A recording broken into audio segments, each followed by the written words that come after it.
In the 40th year of my marriage to Zhuang Dongliang, I suddenly passed away from overwork. Over those 40 years, I took care of my paralyzed mother-in-law for 35 years and raised my son to adulthood. My last wish before dying was to be buried with my parents. However, the next day, my body was donated for free to the research institute where Zhuang Dongliang's first love worked. Two elderly people in their 50s passionately kissed each other over my withered, naked corpse. If it weren't for her, we wouldn't have missed so many years. However, she raised our children all these years and now supports your research, so she has somewhat made amends for her mistakes. Alas, the youth we lost can never return. Their youth was the very essence of my life. My soul wandered the heavens, my heart utterly broken. When I opened my eyes again, it was the day the matchmaker came to call. The young Zhuang Dongliang wore a stern expression. As you wish, you will bring your dowry to fund my studies and care for my mother. I'll marry you. It's settled. Hemiao. Once you're married, you must dutifully serve your mother-in-law and take good care of Zhuang Dongliang. After all, Zhuang Dongliang is the only high school graduate in our village. He's bound to be the only university student too. Comradely Hemiao, a heavy responsibility rests on your shoulders. Beaming with joy, the matchmaker tightly clasped my hand and Zhuang Dongliang's together. In that clasp, his resistance felt unmistakably real. But, didn't I die? In a panic, I looked around. Reflected in the glass window, amidst the crowd of curious villagers, was a young face. It was me. At 19 years old, I had actually gone back to the day I got engaged to Zhuang Dongliang. You're uneducated, we're not on the same level and have nothing in common. Frankly, you're not good enough for me. The only reason I'm letting you into this family is because you seem honest. I have classes in the county town. After we're married, you'll stay home and look after my mother. She's given all her ration coupons to me, so your food rations will go to her first. The faces of Zhuang Dongliang from my past and present life overlapped, his cruel words still ringing in my ears. I jerked my hand back as if shocked by electricity. Who said I'd marry you? The matchmaker was startled by my sudden pullback, and chided me. Oh my, the bride is shy now. The whole house and courtyard of villagers burst into laughter, teasing me all at once. You used to run to the Zhuang family all the time, so why are you shy now that you're about to marry into them? Exactly. This is a new era. No one will laugh at you for choosing your own partner. He's the only educated man in our whole village, and you managed to get him. Hemiao, you're one lucky girl. In my past life, I fell into the water and was saved by Zhuang Dongliang. Deeply grateful for his life-saving grace, I did everything I could to repay him. I would get the pastries from the state-run store, the ones I couldn't bear to eat myself, packet by packet to Zhuang's mother. I used the fabric ration coupons I got to make new clothes for Zhuang Dongliang. While I wore patched, coarse cloth, Madame Zhuang saw that I was efficient at work, had a good temper,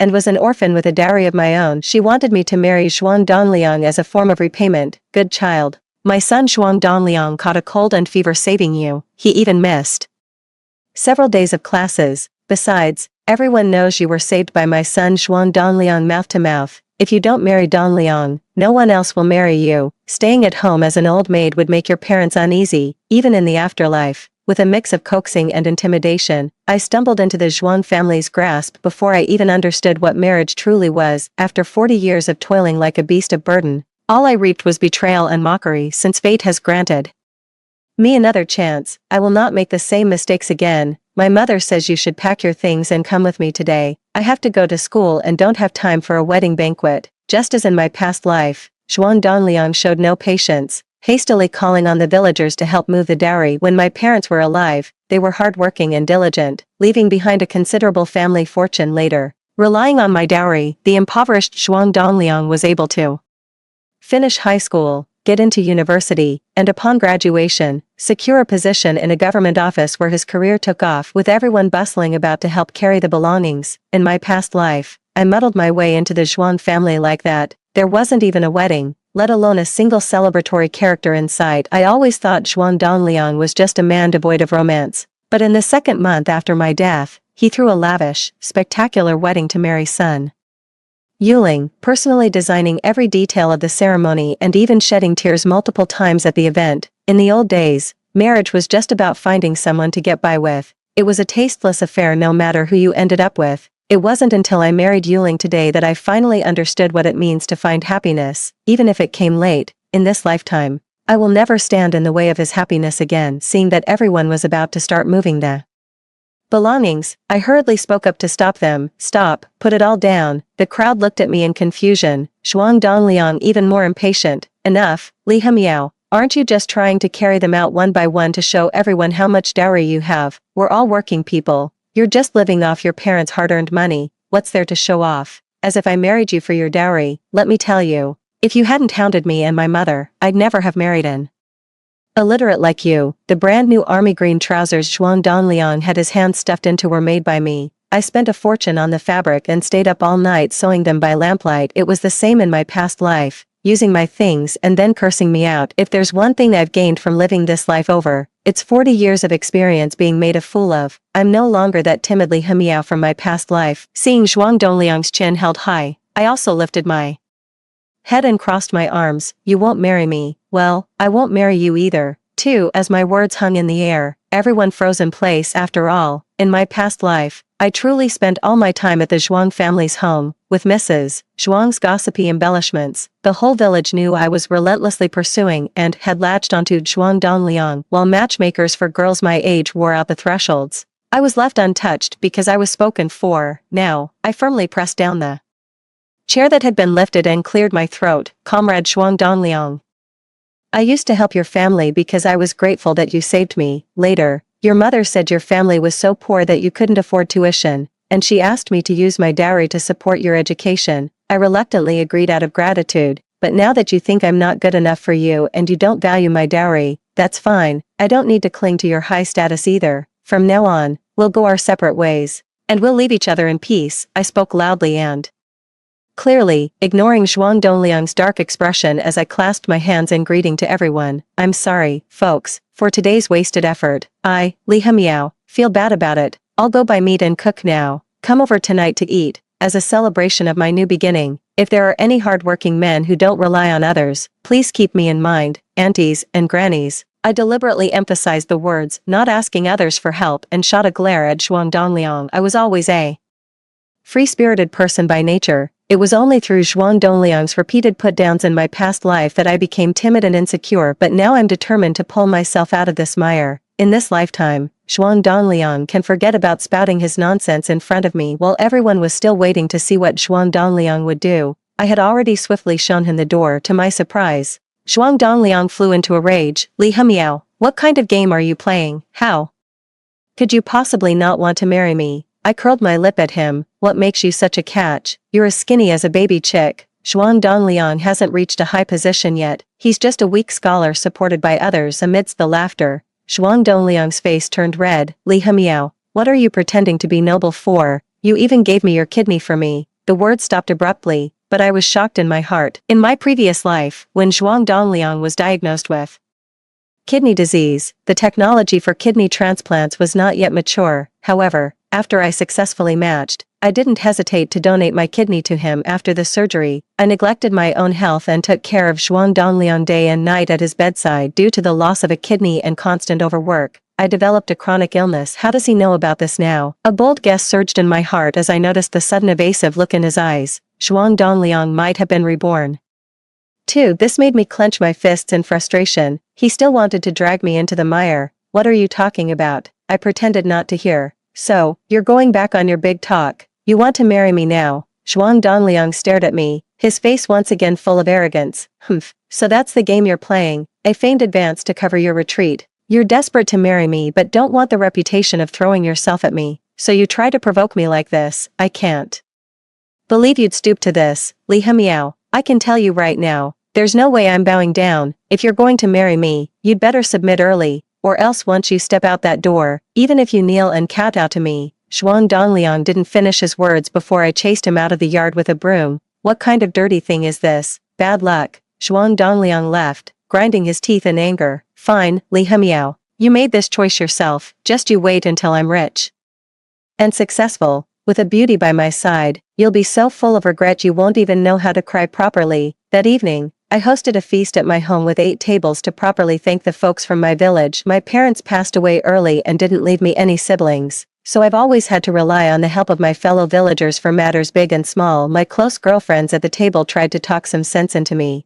Hemiao, sure, Dongliang has a bit of a temper, but he's one of the few promising young men from all the villages around here. He might actually get into university and make something of himself. Don't let a moment of stubborn pride lead you down the wrong path. You've made your scene and vented your anger. If it comes to it, we'll go with you to apologize to Auntie Zhuang. I heard there's a promising young woman at Zhuang Dongliang school. It was the same in my past life. I gave the Zhuang family the best years of my life, yet in the end, everyone just said I was lucky to have made the right choice. The wine tasted more bitter on my tongue. I'd rather stay single my whole life than ever marry Zhuang Dongliang. I took a swig of liquor and swore to myself, this life, I'm living for me. Just as the feast was in full swing, the door was flung open with a crash. An orphan girl like her has no manners. How dare you start the banquet without me? 3. Zhuang's mother entered with the same commanding presence as in her previous life. She immediately took charge, engaging in small talk with everyone. Today is a great day for the Zhuang family. Please enjoy yourselves. If there's not enough wine or food, just ask someone to bring more. Our Zhuang family is well educated and places great emphasis on etiquette.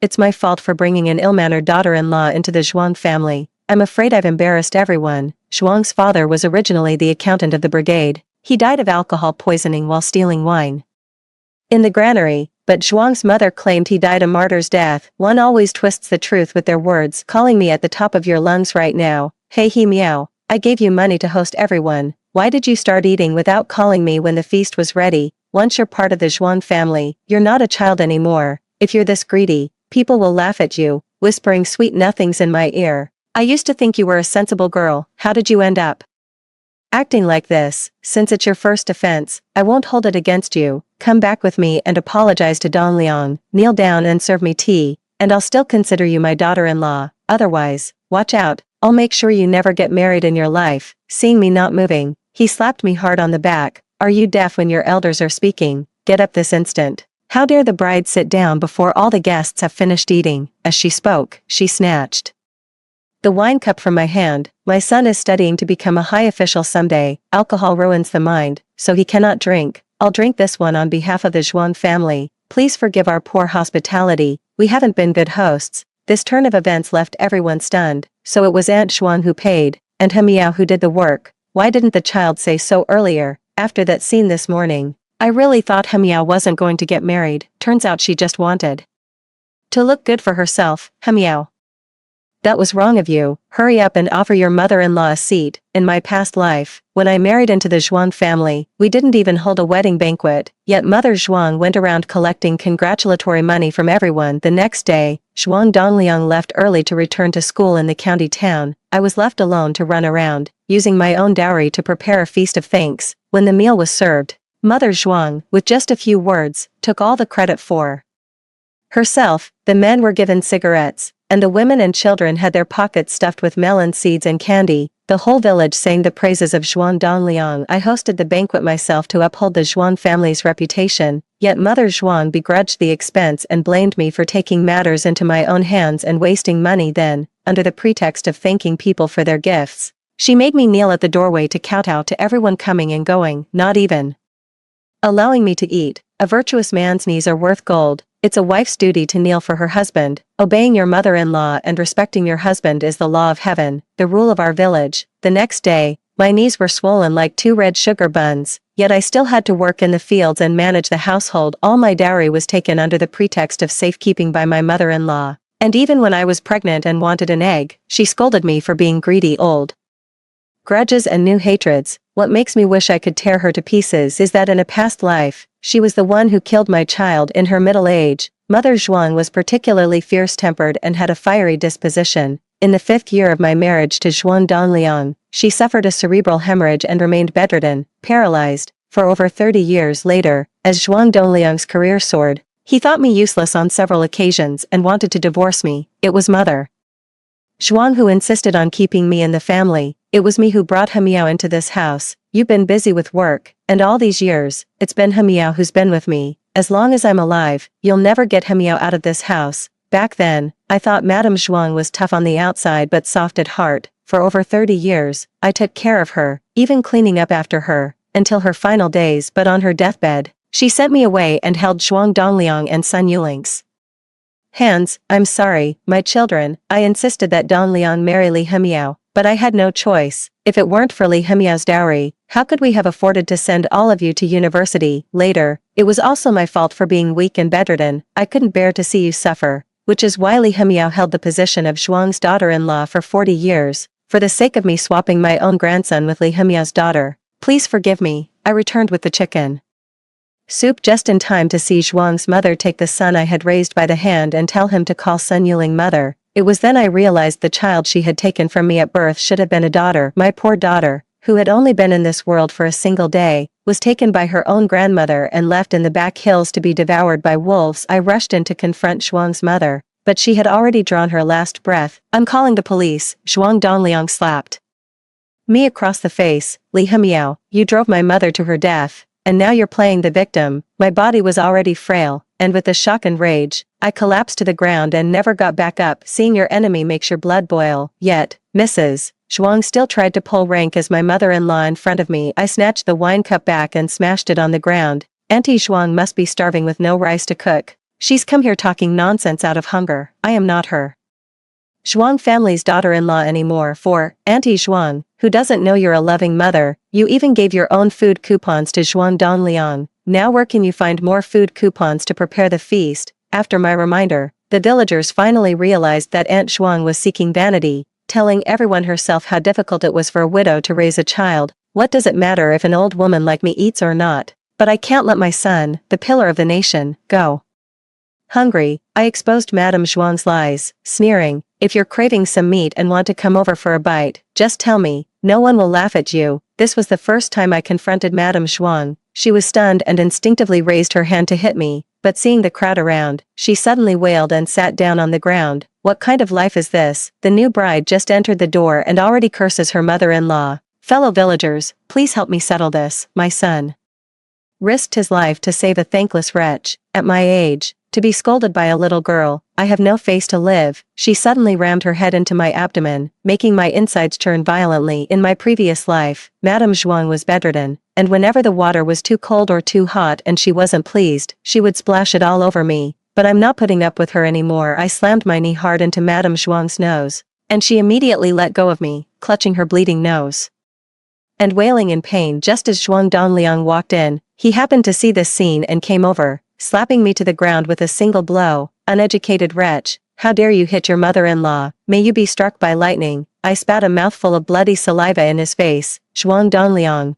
don't you dare live in your fool's paradise. I'd rather die an old maid than ever marry you. You're ruining my reputation. I'll sue you for harassment. Mrs. Zhuang wiped the blood from her nose, her eyes filled with malice. Fine, Li Hemiao, you asked for this. How dare you refuse my goodwill? Today, I'll show everyone what a tramp you really are. Fellow villagers, I used to think Li Hemiao was too embarrassed to tell the truth. In fact, the day my son saved Li Hemiao, she had just been fooling around with some random man in the wild fields. She only slipped into the river because she was too weak from being used. Li Hemiao is nothing but a filthy slut and a worn-out shoe.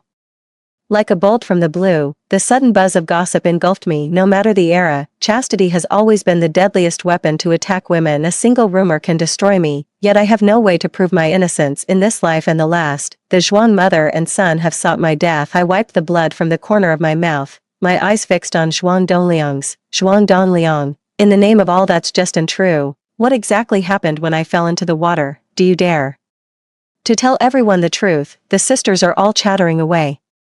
Dongliang, is what your mother said true? This is a matter of life and death for a woman. Don't let a moment's spite ruin Li Hemiao's entire life. Zhuang Dongliang flinched under my gaze for a second, but then he gritted his teeth and said, Li Hemiao, you brought this on yourself, but if you're truly repentant, I'm willing to see this through and take in a woman like you. People looked at him with a mix of sympathy and admiration. Zhuang's mother curled her lip in disdain. Everyone, eat up soon, help us carry the dowry, and please help me keep an eye on Li Hemiao, this shameless woman, so she doesn't start fooling around when my son is away. Zhuang Dongliang came over and grabbed my wrist. Li Hemiao, I'm willing to give you one more chance to turn your life around. At that very moment, the quiet crunch of tires rolling over gravel broke the silence. A beam of headlights illuminated my small courtyard. I let out a cold laugh, but you won't get the chance. 5. An army green truck pulled up in front of my house, and several sharp-looking female soldiers jumped out. Stepping out of the passenger seat was Guzi, the 13-year-old kid from our village. Sis Hemiao,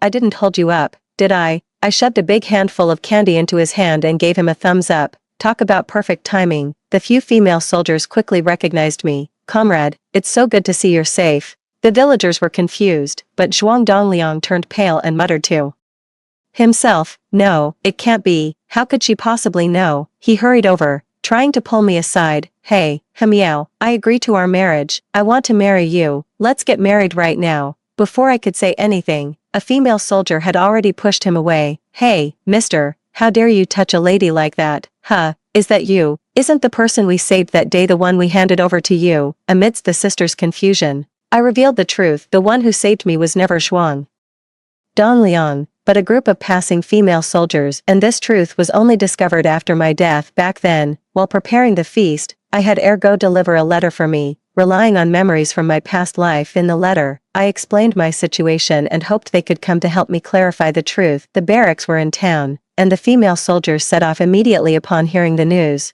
just in time. That day, we were on a mission and happened to rescue comradely Hemiao, but since we were on duty, we couldn't delay. It so happened that this male comrade passed by and claimed to be from the same village as comradely Hemiao, so we handed him over to him. Another uproar ensued, so it was the female soldiers who saved Hemiao. "Zhuang Dongliang, how dare you claim it was you who saved her?" Zhuang Dongliang stammered, and his mother quickly stepped in front of the crowd. "Even if these girls fished her out of the water, without my Dongliang giving her mouth-to-mouth, Hemiao would have suffocated for sure. You all saw with your own eyes that my son saved Hemiao." The villagers were again puzzled, as when they rushed over hearing Zhuang Dongliang shouting for help, they indeed saw Zhuang Dongliang saving me. A female soldier frowned in confusion. "That's not right. We already helped comrade Hemiao expel the water she inhaled when we handed her over. There's absolutely no need for mouth-to-mouth." Mother Zhuang shot them a glance. "What do you little girls know? My son is a university student." The female soldiers immediately produced their identification. "We may not be college students, but we are medics. We've saved lives on the battlefield. Do you think we can't tell if someone is drowning?" I stared at Zhuang Dongliang, who didn't dare to look up. "Zhuang Dongliang, it was the female soldier who saved me. You lied and claimed to be my savior. Even took the opportunity to take advantage of me, ruined my reputation in front of everyone. You're using your kindness as leverage to make me marry you. What exactly are you up to?" Madame Zhuang quickly shielded Zhuang Dongliang behind her, still trying to speak despite her stiff neck, but was interrupted by a female soldier. I knew I wasn't wrong. It was her who pushed her. The female soldier grabbed Zhuang's mother's wrist. "That day, I saw comradely Hemiao being pushed into the river from the car. It was you. That's the outfit you were wearing that day." This time, it was Zhuang's mother who was scared. She covered her face and shrank back into the crowd. "It wasn't me. You're talking nonsense. You're slandering an innocent person. I'm going to report you to your superiors." She expected the female soldiers to be afraid, but to her surprise, they agreed without hesitation. "Fine, let's go. We'll go with you to the police station and sort this out." At that moment, someone from the crowd of villagers stepped forward. "On the day the rice seedlings fell into the water, I definitely saw Sister Zhuang in the vicinity. It really is this outfit. I remember too, when Zhuang Dongliang called everyone over,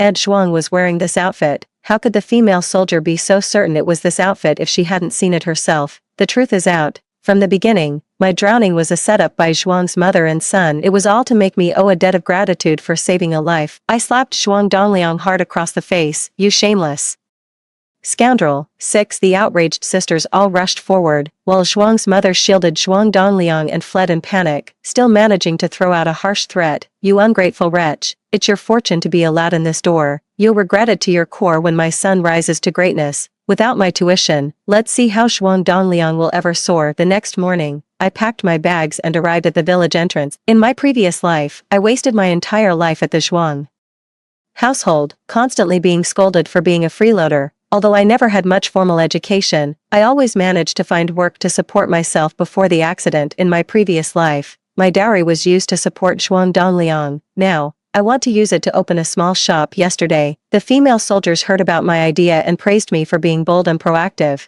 They even promised to ask their superiors to pick me up on their way to the county today. While waiting for the bus, I unexpectedly ran into the Zhuang family and Sun Yuling, who was sitting on the back of Zhuang Dongliang's bicycle. The three of them looked at me with hidden agendas. Zhuang's mother somehow managed to borrow the tuition fee, deliberately taking it out and putting it back into the packed bag in my presence. Some people, they thought they were indispensable. Watch this, my son, such a pillar of the community. Always has helping him wherever he goes, uneducated rotten egg dares to aspire to my son. Why don't you take a good look at yourself in the mirror? See if you're even worthy. Now you regret it and come back with your luggage. Too late. Sun Yuling deliberately wrapped her arms around Xuan Dongliang's waist from behind the car seat, leaning forward to look at me, her eyes and brows as arrogant as in her previous life. So you're Li Hemiao, the Hemiao that grows in the dirt. Your parents must be illiterate. How else could they give you a name like that? In my past life, the day after I married Xuan Dongliang, Sun Yuling came to our door to pick him up for school. When Sun Yuling saw me, she looked at me the way a young mistress from the old society would look at a servant girl. You're Li Hemiao, the one who keeps clinging to Xuan, aren't you? Your cheeks have that Highland flush. Didn't Xuan Dongliang get you some snow cream when he bought some for me? She, like now, wore the most fashionable indeed, her single braid glossy and black, while I was still stained with the ash from cooking early in the morning, my head wrapped in the blue scarf Xuan's mother gave me. I, like an ugly duckling seeing a swan for the first time, her voice grew timid and small. Of course I knew about the vanishing cream. Xuan Dongliang said his hands were chapped from the cold in the winter classroom, so I walked 40 li just to bring it to him. Before the words could leave my mouth, Xuan Dongliang emerged and cut me off. What could you possibly have to talk about with a housewife like her? What would she even understand? Playing the lute to a cow. Get on the bike. Sun Yuling skillfully hopped onto the back of the bicycle, while Xuan Dongliang stuffed the lunchbox I had carefully prepared before dawn into Sun Yuling's hands. It has your favorite fried eggs with sugar sprinkled on them. Their openness made my anger seem petty. For the next 40 years, they used the excuse of being old classmates and close friends to repeatedly trample on my dignity. Just as I was about to retort, a group of village sisters chattered behind me, each carrying their luggage, all of them persuaded by me yesterday to venture to the city together. Everyone heard Sun Yuling's words and stepped forward to defend me. You may have read books. Too bad you've read them into a dog's stomach. Didn't your parents teach you how to speak like a decent human being? Oh my, look at how tightly she's clinging to that man's waist. Don't worry. Decent people don't fight dogs for their food. Sun Yuling's face turned bright red with anger. You're rude. You're just jealous of me and Dongliang having a bright future. Unlike you, who are destined to dig in the dirt for the rest of your lives. I cut her off right there. The chairman himself taught us that all revolutionary work is equally honorable. The laboring masses are the most glorious of all. Are you questioning the chairman's words? Sun Yuling was left speechless and trembling. You got dumped by Dongliang. You're just bitter about it. At your age, all you can think about is love. How can the country achieve prosperity with people like you? As soon as this was said, the sisters started chattering again. How dare you throw mud at others? My cousin works at the department store counter. She saw you two holding hands while shopping with her own eyes. My second uncle saw you two when he was showing an open-air movie at the county high school. The two of you were huddled off to the side, whispering in each other's ears. Oh my, I'm almost too embarrassed to say it. Back then, Auntie Zhuang was telling everyone in the village that our Hemiao was her Zhuang family's future daughter-in-law. So what does that make you? Homewrecker, you should be ashamed of yourself. Sun Yuling frantically tugged at Xuan Dongliang's sleeve. Dongliang, say something. Xuan Dongliang propped up the bike and pulled me aside. Hemiao, have you also lived a lifetime? 7. His eyes were filled with urgency,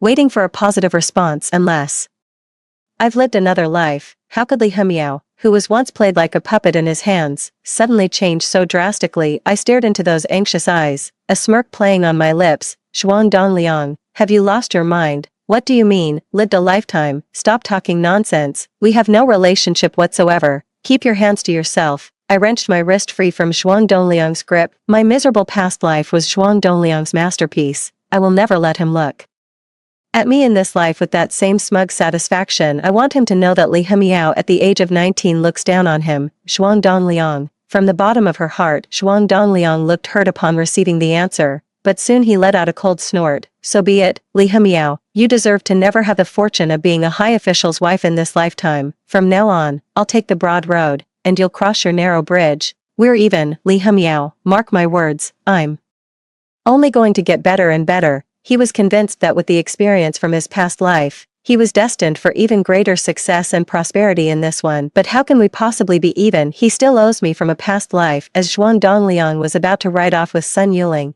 I grabbed the handlebars of his bike. Li Hemiao, even if you regret it now, there's no way I could ever. I cut off his shameless tirade. Give me back the car. I bought that bicycle for Xuan Dongliang in the first place. It's not just the bike. I want everything of mine back, give it back. No way, Zhuang's mother immediately shoved me. You were the one who insisted on sticking it to my husband back then. How dare you ask for it back after giving it away? I yanked the car right up front, and Sun Yuling in the backseat was thrown out. You didn't feel ashamed taking my things. How is it shameful for me to take back my own stuff? Sisters, follow me to the Zhuang house. Let's take back what's ours to build up our shop's capital. With that, I shoved Zhuang Dongliang aside, hopped on my bike first, and rammed right through the Zhuang family's gate. The other sisters got to work. Some hauled out the sewing machine, others grabbed towels and soap, and a few went to the kitchen for rice, flour, and cooking oil. Seeing her home being looted, Mrs. Zhuang let out a shriek and rushed to stop them, only to end up getting her face scratched to ribbons by one of the sisters-in-law in the scuffle. Last time, it was you who incited my mother-in-law to pick on me, wasn't it? You old fool, you just can't keep your mouth shut. Sun Yuling was already pale with fear, trembling behind Zhuang Dongliang. Zhuang Dongliang initially tried to reason with them, saying a good man doesn't fight with women, but after being called a heartless scoundrel and a scoundrel by the sisters and getting punched a few times, he scrambled to fetch the village head. Village chief, these women are trying to cut off our village's path to a bright future. Smashing up my home is like smashing society's future. Old Mrs. Zhuang, wailing with her face in her hands, her face streaked with tears and snot, pointed at me and spat out, "That damned little slut, just because my son didn't want her, she's held a grudge and brought people here to kill an old woman like me. My life doesn't matter, but my son is a future college student. He's destined to be a high official. Village chief, you must give us justice." Zhuang Dongliang glared at me, grinding his teeth. "Li Hemiao, you ignorant fool, stealing is a crime, you'll go to jail. Don't you understand? And you too, you'll all be sharing a cell with her." Zhuang Dongliang is smug and self-satisfied. "Li Hemiao, I have no more ties with you. Today, you either kneel and apologize to us, or you'll be waiting in jail." I wasn't as timid as he had expected. It's only right to repay debts. I'm taking my own things. Zhuang's mother spat and jumped up. "Nonsense, you say it's yours, so it's yours. What evidence do you have? If it's in my house, it's mine." Meanwhile, Sun Yuling also regained her confidence, speaking in a high-pitched voice. "No one is above the law.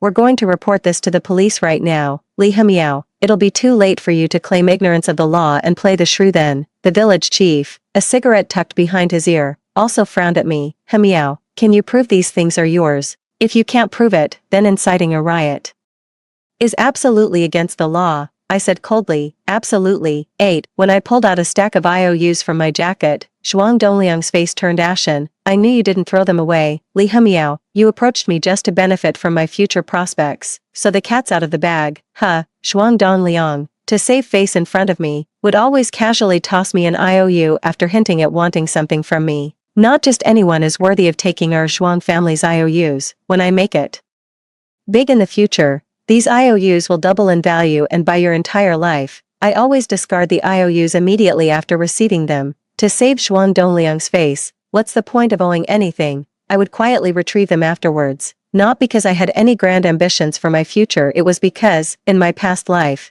I foolishly believed that buying me for a lifetime was a rare and precious declaration of love. I treasured these IOUs like love letters, keeping them safe in a cabinet at home. Now, looking at the IOUs he wrote with his own hand, Zhuang Dongliang had no choice but to accept them. No matter how furious he was, Mother Zhuang was about to throw another tantrum, but I shut her down with a single line. "What, even an educated person like you is trying to weasel out of a debt?" That successfully silenced her. The commotion from my sisters helping me move my things stirred up the whole village, drawing a huge crowd that gathered in multiple layers, watching us clear out the place as swiftly as a flowing stream. Many onlookers were left stunned. So, all of the Zhuang family's belongings were actually provided by Hemiao. Meanwhile, Sun Yuling, looking puzzled, tugged at Zhuang Dongliang's arm. "Dongliang, what on earth is going on here? Didn't you say your ancestors were wealthy, until the death of Zhuang's mother in her previous life?" Sun Yuling only learned that the Zhuang family had always relied on her dowry, but by then, Zhuang Dongliang had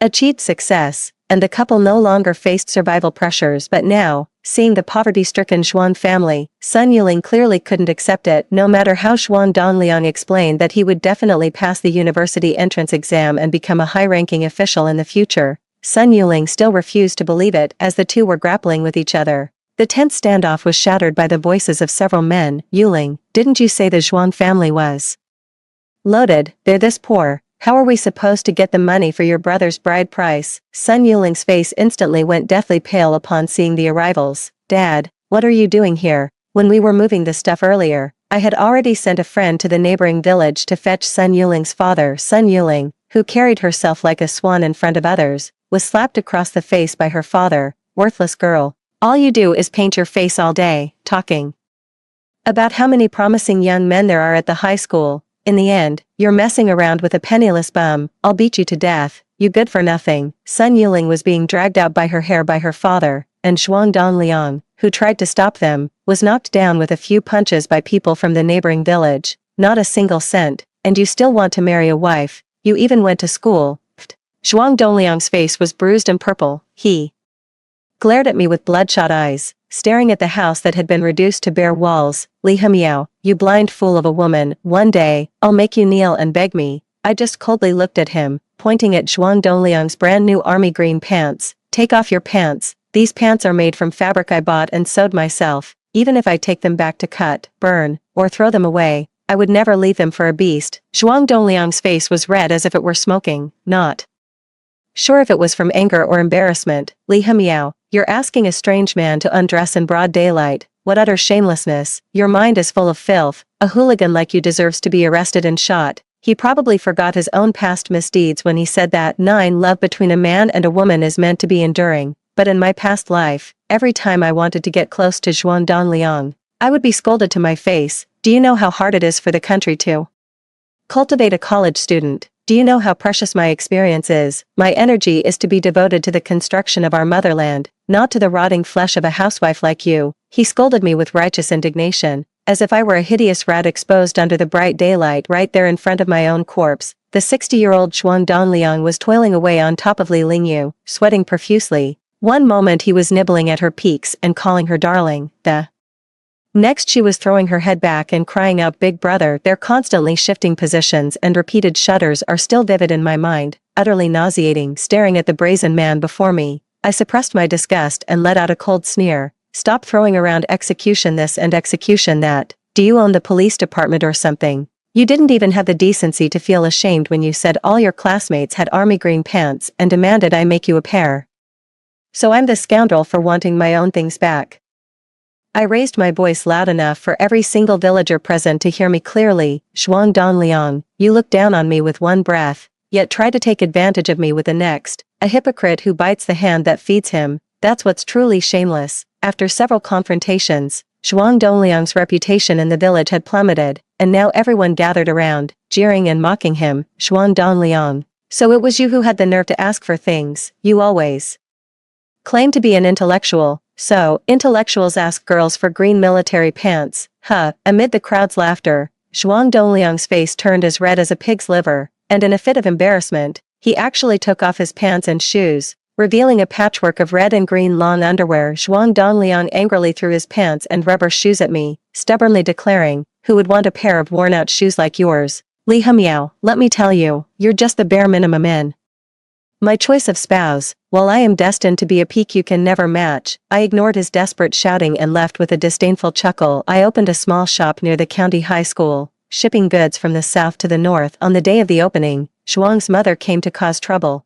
calling me a parasite of socialism, until the police officer told her, "Auntie, the country has already reformed and opened up. It encourages individual business. If you cause trouble here, we'll have to take you away." Zhuang's mother left with a huff, her hips swaying. Unruly thing, flaunting yourself on the streets. Let's see which man dares to take you. By then, you won't be able to cling to my son, crying and begging. Once my son gets into university, while Mrs. Zhuang was still lost in her dreams, a police car roared up to the school. Following the police was Mr. Sun, who started yelling at the top of his lungs as soon as he got out of the car, "You got my daughter pregnant, Zhuang Dongliang. Today, I'm going to catch you, you scoundrel." In a previous life, it was also around this time that Sun Yuzhen got pregnant. During that period, Zhuang Dongliang kept coming home to sleep with me. He used my money to buy the Sun family's silence, which kept the whole affair from blowing up. Now that the money's gone, the Sun family certainly won't let it slide. I looked at Zhuang's mother with a smirk. Well,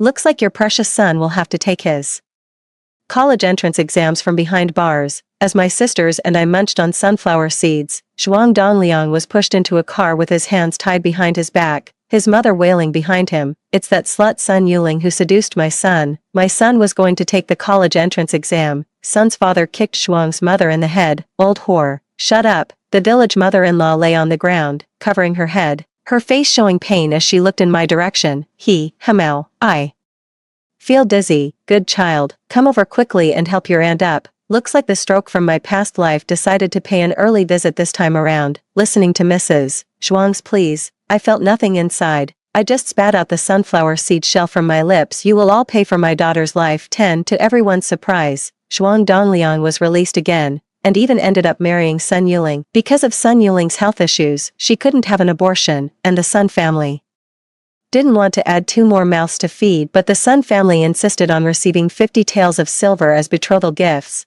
or else they would send Zhuang Dongliang to prison even if it meant killing Sun Yuzhen. Zhuang's mother lay paralyzed on the, surrounded by filth, while Zhuang Dongliang frantically borrowed money from everywhere, only to be blocked by creditors at his doorstep. It turned out that Zhuang's mother had mortgaged the house to raise tuition fees for Zhuang Dongliang to save face. "I lent you money because I believed you'd get into university, but the news about you getting that girl pregnant at school has already spread everywhere. The school expelled you. If we don't take the house now, we'll be stuck with a bad debt." With the Zhang family and the creditors hounding him like his life depended on it, Zhuang Dongliang was so stressed he broke out in cold sores. He even had the nerve to ask me for a loan. "My shop's doing great business. I don't have time for his troubles." He squatted by the door, waiting for me to close the shop, watching me count the bills one by one, and Zhuang Dongliang couldn't hide the disappointment in his eyes. He wondered why he hadn't had this kind of ambition in his previous life. "But I've always had it. It's just that the stinky stones on the path are gone." "Hey, meow, for old time's sake, pull me up, will you? Look at all that money you've got. I'd only need half of it." The money in my Yang's hand. "It's true, I do have money, but why on earth should I lend it to you?" Zhuang Dongliang's breath reeked of the foul stench of internal heat. Not a trace of the scholar's handsome bearing remained. He looked like a gambler at the end of his rope. "Like this, Hamao, as long as you agree to lend me the money, I'll marry you." "You don't know, but I do. As long as I solve this urgent problem, I really will get into university. I'm going to walk the path to success in the future. I can swear to heaven." He actually knelt down in front of me, raising 3 fingers to the sky. A sudden thunderclap broke the cloudless sky. I let out a cold laugh as I watched Zhuang Dongliang, nearly scared out of his wits. "See, the heavens can't stand the guilt of your misdeeds." I slapped his face with money. "Zhuang Dongliang, stop dreaming. There's no university, no high position, only a pregnant woman and an old mother bedridden." "Zhuang Dongliang, this is your fate." As I spared him and left, behind me was the bitter cry of Zhuang Dongliang. Zhuang Dongliang still married Sun Yuling. The house was seized by creditors. He sold all the land passed down from his ancestors, and the family of 3 ended up homeless, forced to live in a half-collapsed house in the village. Zhuang Dongliang couldn't carry heavy loads and initially couldn't bring himself to beg, but as he watched his mother on the brink of starvation, he was driven out by Sun Yuzhen's desperate pleas to beg for food. When he arrived at my shop, Zhuang Dongliang's face bore the weariness of life's hardships. With a slightly ingratiating smile, he tried to tidy his dirty clothes. "Bossly, I heard from the villagers that you've opened a new branch. Look, I'm not doing anything anyway, and I'm good at math and accounting. I can manage the books for you. Pay me whatever you think is fair. And that house in your village, it's empty and no one lives there. I'll have my mother and wife go and look after it for you. Maybe you never went to school and can't do the math, but these books are far too important to trust to just anyone.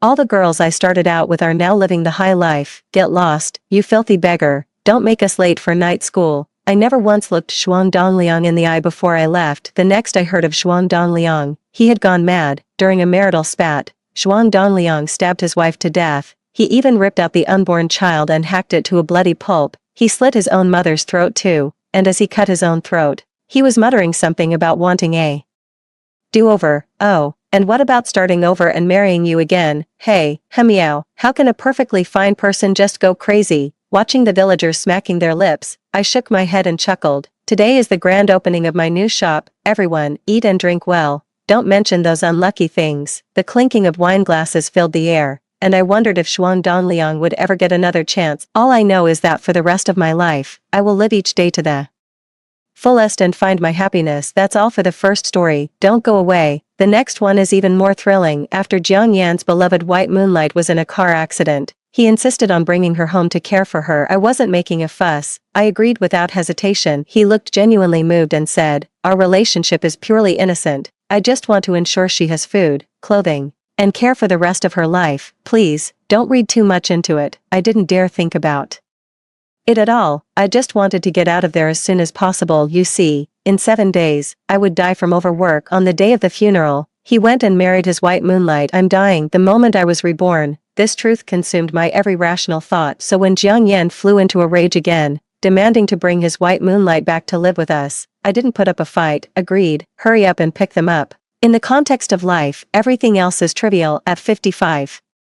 What else is there to not let go of now? All I want is to survive. Jiang Yan was stunned. With a look of disbelief, he recovered himself and spoke in an awkward, wooden tone. Xiao Mei is crippled now. I'm the only one she can rely on. There's no other way. I gave a perfunctory nod, pulled out my medical insurance card from my bag. Let's go. You're coming with me. He widened his eyes, as if he didn't recognize me. Just half an hour ago, I was acting like a shrew, refusing to budge no matter what. I can't be bothered with the small talk. I'm out of here. On the way to the hospital, Jiang Yan remained expressionless and completely silent, but through the rearview mirror, seeing him repeatedly rubbing his palms together, I knew he was deeply agitated. It was that indescribable joy of a hard-fought struggle finally paying off, a dream coming true. After 35 years of marriage, I knew the meaning behind every small gesture he made. I chuckled to myself, drove into the hospital, and rushed straight to the emergency room. After getting out of the car, Jiang Yan grabbed my arm and said urgently, "You're going the wrong way. Xiao Mei is in the inpatient department." I scoffed and shook him off. "You go pick her up yourself. I feel like I'm dying and want to get checked out. I'm not that magnanimous to personally drive his White Moonlight home. I only came to the hospital for a full checkup." Jiang Yan looked me up and down, scolding angrily, "You just fainted from the shock, that's all.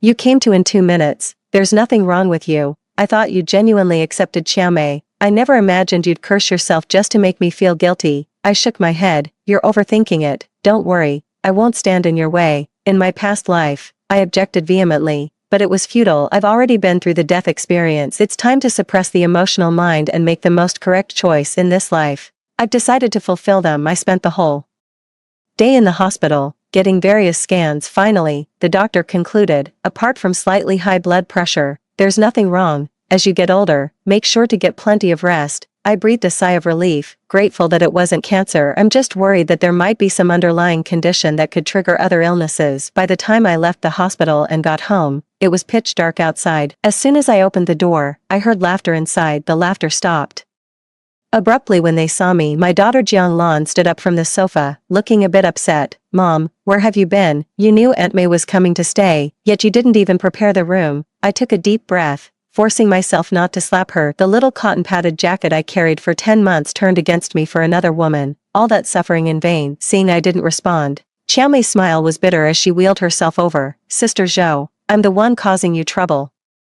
I'll leave now." Jiang Yan's face instantly darkened. He pointed at me and yelled, "Xiao Mei has nowhere else to turn. Can't you show a little compassion? Are you trying to drive her to her death?" My expression turned grim. On our wedding anniversary, Jiang Yan and I had plans to go out for dinner, but he broke his promise just because Xiao Mei returned from abroad and wanted to see him. However, she unexpectedly got into a car accident on the way and ended up needing an amputation. Jiang Yan felt deeply guilty, believing that he was the one who caused the tragedy. By sheer coincidence, Xiao Mei had swapped seats with him before getting on the vehicle, and that ended up saving his life. Jiang Yan began trying to persuade me, wanting to bring her into our home so I could wait on her. But why on earth should I? She's not my savior. Why on earth should I be her maid? When I disagreed, Jiang Yan gave me the cold shoulder. Today, we had another fierce argument over this, and I was so furious I fainted. When I woke up again, I found I had been reborn. He knows not only what will happen 7 days from now, but also every detail of what occurred before the burial. Fine, I'll leave. Is that good enough? To have lived most of my life, only to end up having to make room for someone else. How pathetic. Walking into the bedroom, he found his clothes thrown on the floor, exactly as he'd expected. Quickly stuffed things into the suitcase. When I stood up, the vibrant jasmine on the bedside table and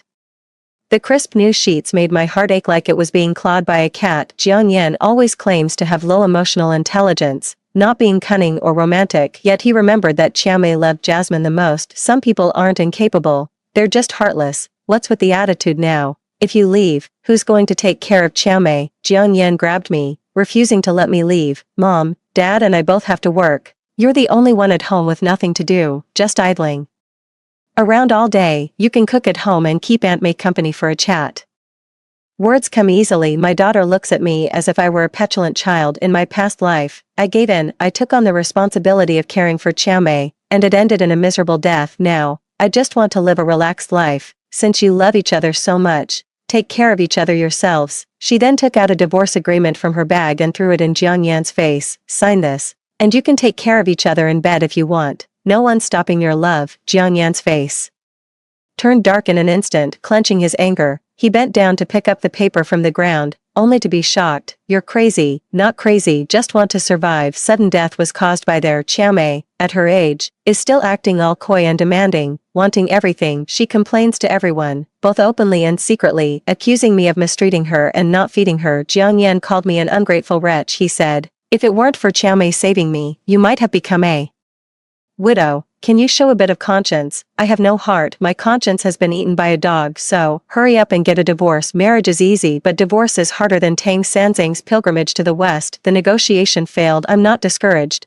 I'll just stay at a hotel. I'll never be anyone's servant. First, just survive, live a long, long life. When I finally woke up around noon, the hotel front desk called to say I had visitors. Unsurprisingly, it was the father and daughter. Jiang Yan was a key technical expert at the factory. After retirement, he was rehired to continue contributing to society. His daughter also has a job and is constantly swamped with work. Whenever I ask them to accompany me to the hospital, they always say they don't have time. They also tell me that even though I'm old, I should keep up with the times, strive to be like the younger generation, learn what I need to, and not always trouble others. What a miracle that we both called in sick today. My daughter saw me fuming. Mom, at your age, running away from home, aren't you afraid of being laughed at? Go ahead and laugh. Who cares? It's time to break free from the shackles of societal expectations and live life on your own terms. I sat comfortably and lazily on the sofa, feeling a bit hungry. The waiter brought in the meal and set the dishes on the table. My daughter's eyes widened in disbelief. Mom, you're actually willing to splurge on something this nice? I ignored her and kept my head down, focusing on my meal. Today, I ordered a lot of delicacies I had always craved but couldn't bring myself to spend money on, like Australian lobster. In the past, whenever my daughter and her father wanted something or craved a certain food, no matter how expensive, we would grit our teeth and buy it for them. When it's my turn, I always remind myself not to be greedy with food or desires. I always habitually myself. The father and daughter took it for granted, and now I feel it wasn't worth it. Now that my cravings are satisfied, my happiness index is soaring. No more penny pinching. Spend what you need to spend. I've seen it before. People die with money in the bank, filled with nothing but regret. Showing, it's just about looking after Chiaomei a little. It's such a small thing. At our age, there's no need to make such an ugly scene. Jiang Yan's implication was that I was making a mountain out of a molehill. I scoffed. Either get a divorce or send Chiaomei away. Choose one. Still trying to manipulate me. Dream on, you fool. Jiang Yan doesn't smoke, drink, or engage in domestic violence. He's the model husband and father in the neighbors' eyes. Little do they know he never lifts a finger at home, acting like a lord of the manor every day. Every time you need him to do something, it takes endless pleading and sweet talking, and even then, he just drags his feet. He always mops with one hand, never dries the water stains on the sink, and always leaves things unfinished. When I yelled at him out of frustration, rumors spread that I had a bad temper. He took all the good reputation, while all the blame fell on me. I slaved away my whole life, thinking I could endure it, just treating him as a co-parent, and in the end, you hit me with a sucker punch. If I can't take it anymore, then I won't. Let's just call it quits. Don't push your luck. Jiang Yan's shouting was so loud it made my ears ache. I frowned. Look, our daughter is grown and doesn't need our care anymore. We don't have many years left. Wouldn't it be better to spend the rest of our lives the way we want to? When I was young, I lived according to my parents' wishes. In adulthood, they are swept along into marriage. After having children, even if the relationship is hollow, they turn a blind eye and strive to maintain appearances. Social conventions and prejudices act like an invisible dagger, corralling many into a rigid framework. They live by the book, confining themselves within the inertia of their own thinking. If I could live again, I would break free from the shackles that bind me and truly live my life. Mom, if you get divorced, where will I put my face? People will laugh themselves to death. I immediately retorted, what's your face worth? Don't take yourself too seriously. Why should we care about others' opinions and ourselves while living? I realized this truth far too late. Fortunately, it's not too late to set things right. After filling my stomach, I took a cup of tea and sat down opposite Jiang Yan. He remained silent. All I could do was try to reason with him, so I began to plead earnestly. After we divorce, you'll be free to do whatever you want, even be with Chiamei. Jiang Yan straightened up slightly, his index finger pressing tightly against his thumb. I could tell he was tempted. Keep up the encouragement. For example, you're always saying you want to climb Mount Tai. Chiamei certainly won't stop you. With his aching joints, he still wants to act like a young man and refuses to accept his age. Let him go and get himself hurt. It's best to avoid doing things where your kindness is thrown back in your face. I took the agreement out of my bag. Sign it. I've got plenty of these in my bag. I printed 20 copies, always ready to regain my freedom. The house is yours, the cash is mine. Neither of us is taking advantage. Jiang Yan stared at me blankly. It seemed he finally realized I wasn't acting, but genuinely wanted a divorce. He hesitated instead. Dad, Aunt May is here.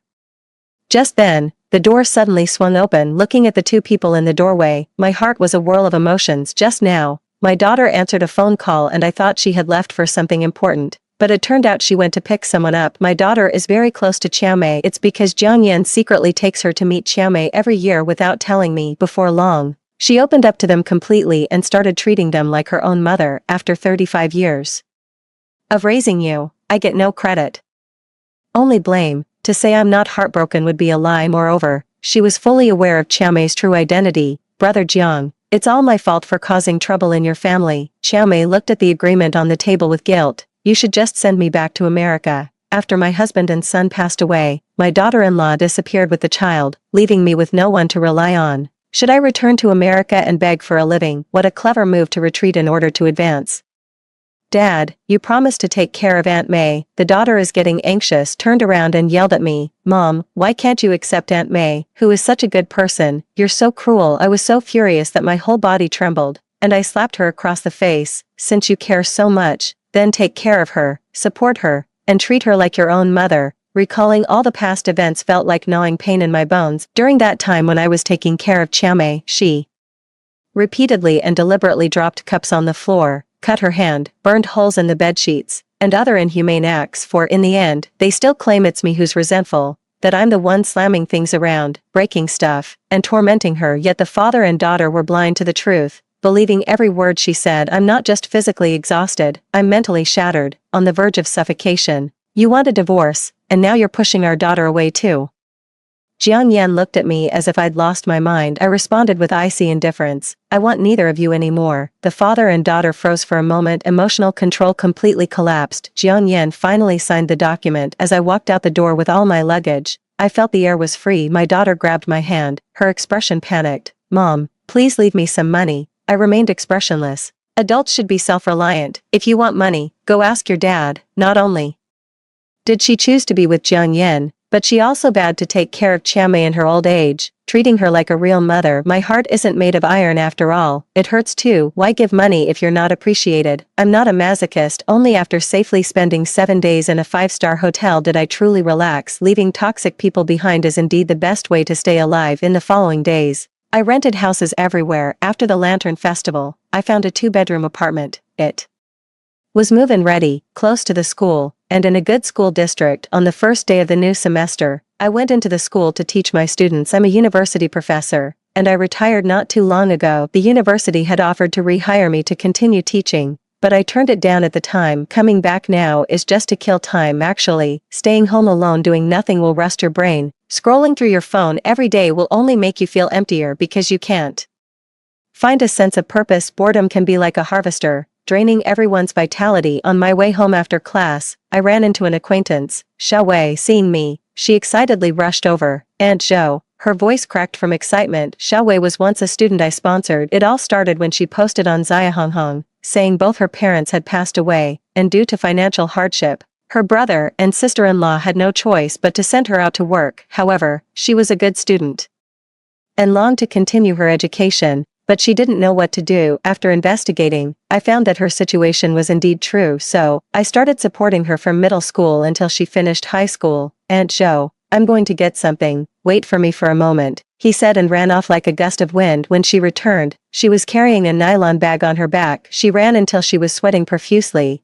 Her face flushed red. "These are special local products from my hometown. I originally planned to deliver them to your house." She handed it over a bit shyly. I took it, opened it, glanced inside, and smiled. "I absolutely love your cured meat and dried vegetables." Her eyes suddenly lit up, like the brightest star in the galaxy, dazzling and radiant. Xiaowei picked up the bag to help carry it home, but after I refused, she seemed a bit disappointed, but soon she perked up again. "Aunt Zhou, I'll head out first, see you tomorrow." After running a few steps, she turned back and waved at me, her footsteps light and lively like a cute little rabbit. I shook my head with a smile, carrying the heavy load back home. Stepping out of the elevator, I found Jiang Lan pacing impatiently at the door. After stepping inside, she glanced at the nylon bag in the corner and pursed her lips in disapproval. Students these days don't even know to bring something worthwhile. I didn't want to argue with her, so I just started putting away the cured meats and other items. Jiang Lan didn't move, just sat on the sofa, her face etched with exhaustion. "Dad's sick, and Aunt May has no one to take care of her, since it's the weekend. Mom, can you go back and help me for 2 days?" She didn't follow my intention at all. It was an order. I laughed in anger. I can't understand how she could say that. "No way. He called early this morning saying he missed me. Turns out he just wanted me to go back and be a free nanny." Jiang Lan suddenly stood up. "Mom, I have to take care of Dad and do laundry and cooking for Aunt May. I'm really tired. Can't you feel sorry for me? Dismiss me when I was taking care of them at home. Why didn't anyone care about me? Live-in nannies charge tens of thousands of yuan a month. I've given decades to this family, yet who remembers my contributions?" I heard Jiang Yan quit his job to take care of Qiao Mei full-time at home. Back then, I asked why they didn't hire a nanny, and Jiang Lan rolled her eyes. "What sincerity is there in hiring someone with money?" "Humph, I never had this kind of treatment before. When I was sick, I lay in bed alone with no one to take care of me. That father and daughter still think I'm some kind of superhero with self-healing powers. Don't come to me with anything related to Qiao Mei in the future. I have no connection with her whatsoever." Jiang Lan left in defeat, but not before delivering a parting shot. "Don't come begging for my help when you get sick." I didn't say a word. Truth be told, I'd long since given up on this daughter of mine. I didn't make a point of telling people about my divorce. People noticed I was always alone, and when a colleague got curious, I mentioned it offhand. The news spread throughout the entire school in no time, and opinions were divided. Some said that getting divorced at my age, they wondered what path lay ahead for me. Some admire my courage and agree with me. I don't care whether they sympathize or gloat. No one knows whether tomorrow or an accident will come first. Let's just enjoy the present and deal with the future when it comes. Despite the gossip, Xiaowei still frequently appears in front of me. After learning about my divorce, she would even drop by from time to time to help me clean and keep me company. Everyone said she was trying to curry favor with me, hoping to get something out of it. I just laughed it off when I heard that. I have been supporting Xiaowei for 6 years. She unhesitatingly chose the school where I taught when she was filling out her college entrance exam application. When we first met, she was teary-eyed and said excitedly, "Aunt Zhou, I can't repay you now. I just want to be close to you." She's a strong-willed girl. She refused my financial support for college and instead applied for a national student loan. She's actually very busy. She had no spare time and had been tutoring outside of school to earn some living expenses. Now she works as a photographer for others. It's said that her work has gained a lot of positive feedback online and she has many fans, making her a bit of an internet celebrity. I admire and respect her. From a rural area to being admitted to a top-tier university in a major city, it wasn't just her unyielding perseverance but also her never-give-up spirit that got her there. Time flies, and soon it's graduation season. I was wondering how to spend my summer vacation. Unexpectedly, Xiaowei invited me to travel together. I frowned immediately upon hearing that. She seemed to know my concerns, teasingly whispered in my ear, "Aunt Zhou, I have money. I promised you when I was little that I'd take you on a trip." When I was little, she would always call me using her sister-in-law's broken phone, and she promised me so many things. I didn't take it seriously, but it seems she always kept it in her heart. I agreed with Xiaowei that our first stop would be Yunnan. The night before we left, Jiang Lan suddenly came to find me. She hesitated and said, "Mom, Haozi said he wants to get married. What should we do about this?" "Make your own decision, just don't regret it." After my daughter got divorced, she went back to her ex-boyfriend despite my objections. Haozi is a good-for-nothing layabout with no proper job, a real loser, but Jiang Lan, of all people, is a hopeless romantic. A few sweet words from someone and she's ready to give them her whole heart. I intervened once before, arranging a marriage with a suitable match from a good family, so she could have a grand, respectable wedding. Unfortunately, she couldn't forget her first love and lost her marriage. I don't want to deal with it at all. Whatever happens, happens only after being hurt, bleeding, and hitting her head against the wall. Might she finally wake up? Jiang Lan was stunned, finding it hard to accept, blankly asked, Mom, you used to advise me, why not now? I took a sip of water and didn't answer. Instead, I gave the boot. If there's nothing else, you can leave. What's left to say about a topic that's been nagged about for years? Even if she's not annoyed, I'm already fed up. Jiang Lan's face suddenly darkened, a cold sneer curling at the corner of her lips. Aunt May was right about you. You just don't want me to be happy. You don't want me to marry the one I love. Well, I'm going to marry him anyway. I clutched my chest, feeling as if I couldn't breathe. Go, just go. Don't come back anymore. I'll pretend I never gave birth to you. If you're a thankless wretch, then cut ties. Without me, who will you rely on when you're old? I'm your only family. That arrogant expression made my heart ache even more. Get out. After they left, my heart was still pounding uncomfortably fast. With trembling hands, I dialed 120 for an ambulance, and then called Xiaowei. I was rushed to the hospital for emergency treatment, but thankfully, it was a close call with no serious harm. Xiaowei was leaning over my bedside, sobbing uncontrollably. She said, Auntie Zhou,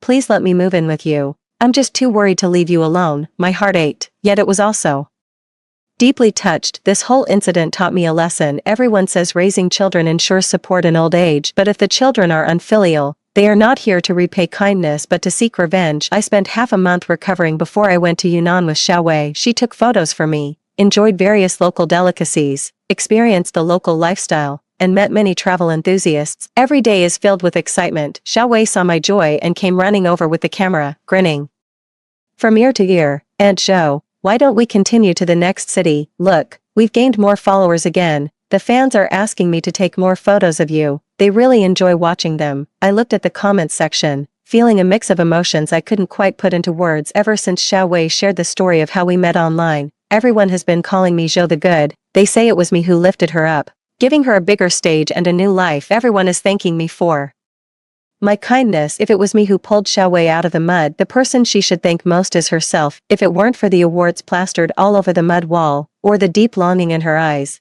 I probably wouldn't have sponsored her. After all, money doesn't grow on trees. If you give, you should expect something in return. Although I never wanted anything from her, my original intention was simply to add another female voice to society. Let's go to Wuzhen next. I've wanted to go to this place for a long time, but unfortunately, no one is available to accompany me. Xiao smiled and nodded. I thought about it and asked her, you really don't need to pay. To my shame, I haven't spent a single cent so far. After Xiaowei shared her story and pictures, it instantly went viral online. Businesses were clamoring to sponsor ads, eager to cash in on the traffic. Money flows in daily, so you never have to worry about running out. Relax and enjoy yourself. Not only will I cover all your expenses, but I'll also share the profits with you. Xiaowei affectionately hugged my arm, laughing freely. The bright sunlight bathed her face, making her exceptionally beautiful. She's a completely different person compared to the timid girl she was 10 years ago. I sighed inwardly and shook my head with a smile. No need to split the money. I have a pension, savings,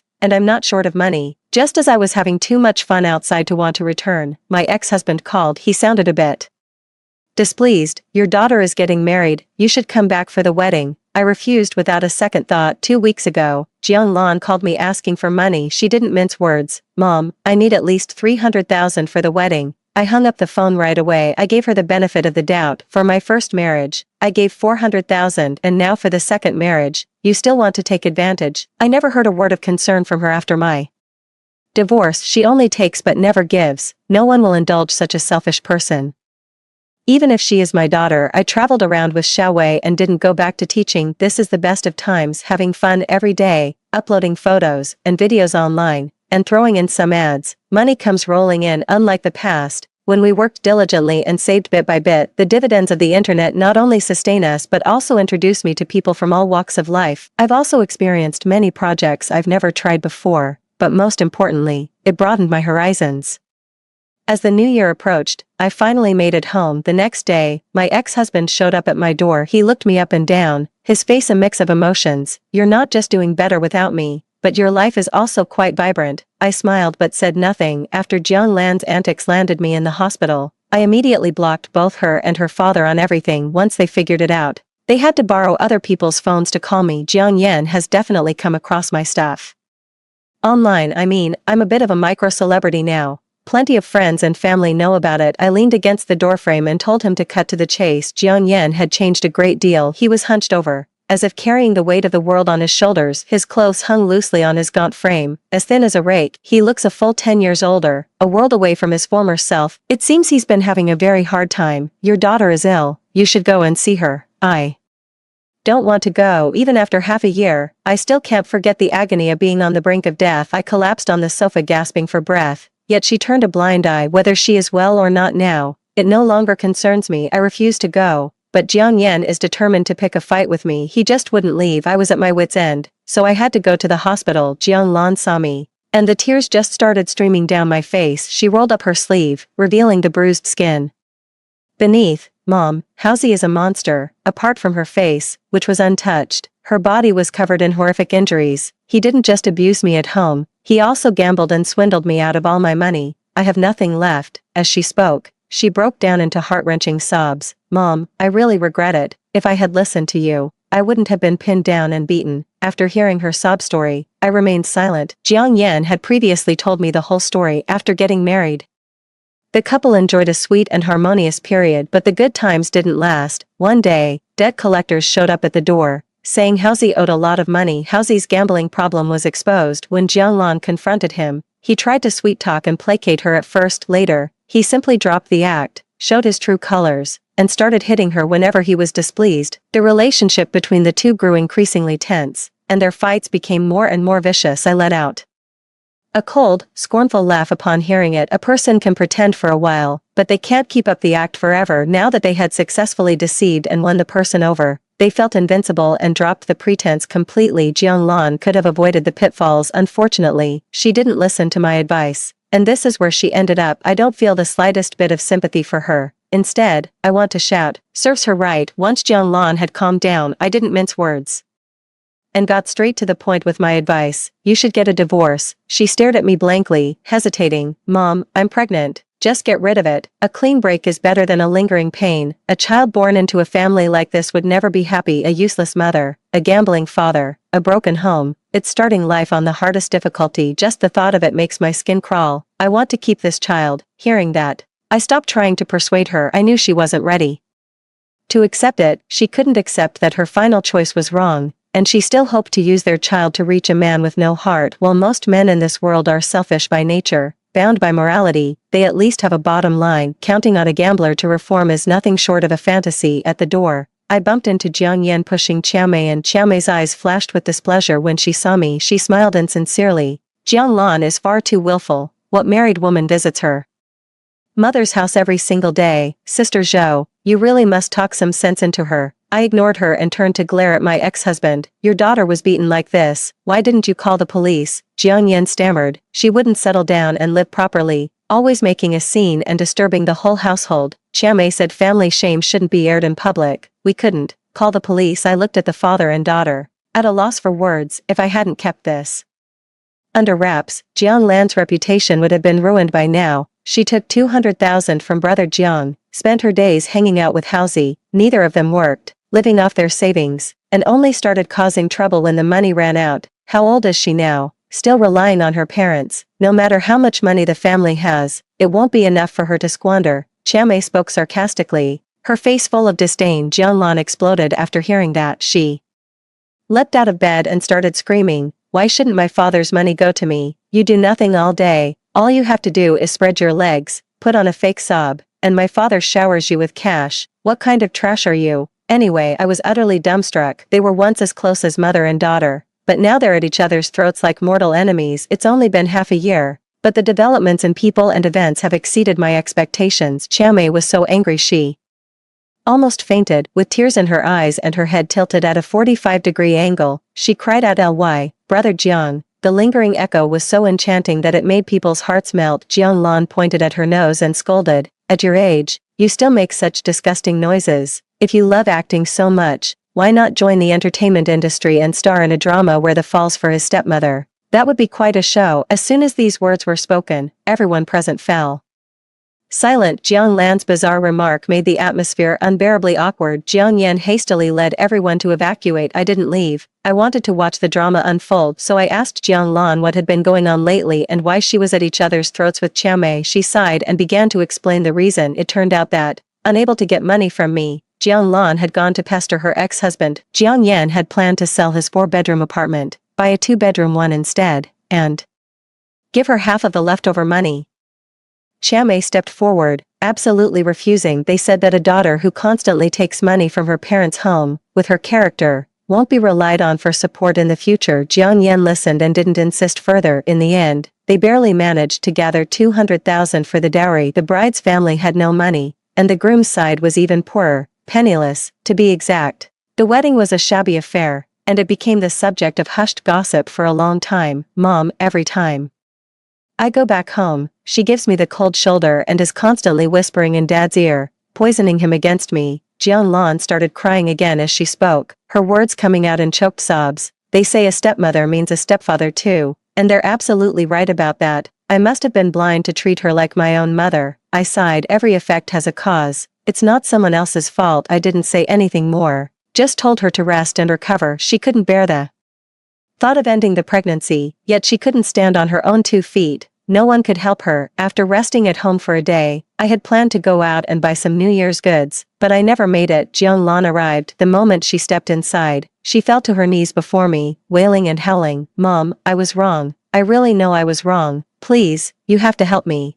No sooner had the words left my mouth than I heard footsteps behind me. I looked up and saw my so-called good son in-law, Hauzi. He wore a cheeky, ingratiating smile. Mom, you look younger every day. Jiang Lan saw him cowering fearfully behind me, sobbing. Mom, he tied me up and tortured me. Married couples, right? Quarrels in the bedroom, makeup in the bedroom, am I right? Mom, that shameless, unrepentant look just makes me furious. I really don't want to deal with these messy affairs. If we don't settle this today, nobody's getting any peace. Without another word, I pulled out my phone and called the police. Hauzi panicked. Mom, we were just fooling around. I couldn't be bothered to argue with him anyway. The police station is downstairs, which was one of the reasons I bought this place. It ensures personal safety. Brother had arrived quickly, heard the whole story, and took the person away, asking us to go make a statement later. I turned to Jiang Lan and said, if you don't want to stay with him, go to the hospital to get checked, get an appraisal report, and gather all the evidence, then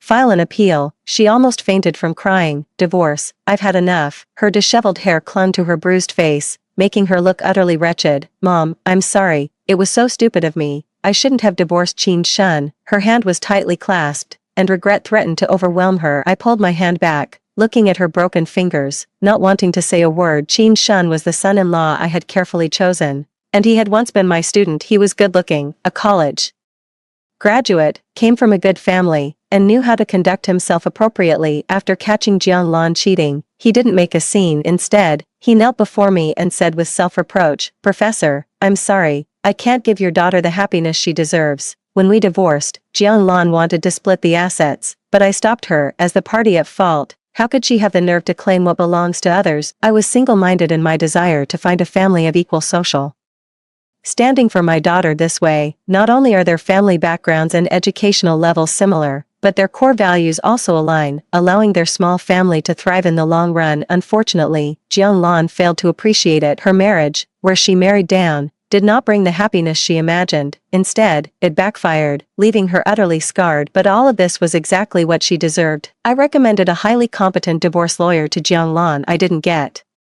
involved in what happened next. By the time everything was settled, a month had passed. Hao was sentenced to a year of sewing machine work for abuse. After this incident, Jiang Lan has completely woken up and has no plans to remarry. She wanted to move in with me, but I refused. I haven't lost my memory. Those hurts are still in my mind, never forgotten. 2 days before New Year's Eve, Xiao Wei suddenly arrived, along with her brother, sister-in-law, and their 5-year-old twin sons. They arrived with a pile of gifts. Xiao Wei smiled cheerfully. Aunt Zhou, we're spending this new year at your place, and next year at ours. That way, it'll be lively with more people. You wouldn't turn us away, would you? The 5 of them had long faces, each pretending to be pitiful. I am more than willing and deeply touched on this special day of reunion. They came a long way just for me. They made me truly believe that human nature is inherently good. On the 29th, we went shopping in a grand procession.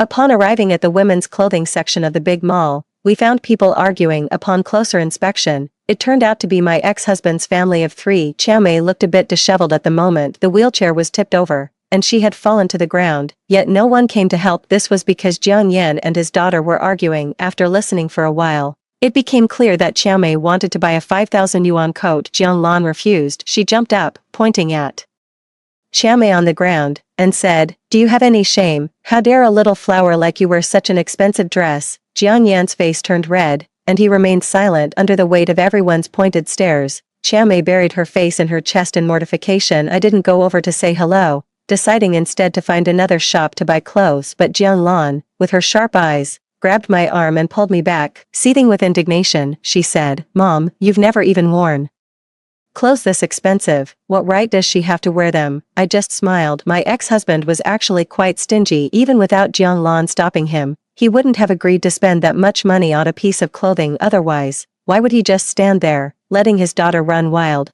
willing to lose face rather than say a word? No matter how deeply affectionate a man is, he will eventually grow tired of a woman after a long time, just like loving apples, eating them every day. You occasionally want to try something different. Moreover, at an age where one needs constant care, even the best first love will inevitably be shattered by reality. I went into a clothing store, tried on some clothes, and picked out a few that I liked. As they went to pay, Jiang Lan pushed forward. "Mom, let me get this." Seeing the total on the bill, her words caught in her throat. She stammered, "Mom, you really don't hold back, do you? Well, when it's for yourself, you shouldn't pinch pennies now. Even a single piece of clothing costs me tens of thousands of yuan. Moreover, I'm now wealthy." Xiao Wei returned the money I had sponsored for 6 years and even shared quite a bit of dividends with me. When I scanned the code to pay, the shopkeeper smiled and waved, saying, "Your little girl has already paid." Xiao Wei looked at me with pitiful eyes and nuzzled against me. "I've wanted Aunt Zhou to be my mom for a long time. Could you give me a chance to prove myself?" The brother and sister-in-law standing beside us nodded repeatedly, insisting that their family would be the ones marrying up. The twin toddlers suddenly clung to my legs, looking up at me with their adorable little faces. "All the other kids have a grandma. I want one too." Tears streamed down my face. I laughed through my tears. Jiang Yan and the others watched the scene, their expressions a complex mix of emotions. Compared to life itself, everything else is trivial. Jiang Lan called out weakly, "Mom." I ignored her and instead took Xiao Wei's hand, my gaze gentle. "Whatever you want, sweetheart, I'll buy it for you." Wow, I'm so happy. From now on, I have a mom who cares for me too. Shrieks of excitement pierced the sky. They swarmed around me into another store, all clamoring to pay for me. I shed my old clothes like casting off the past, donning splendid new garments to welcome a new chapter in this life. I have hit the reset button. Happiness blossoms into a beautiful flower within my heart, and my journey into the future is just beginning. That's all for today's story. If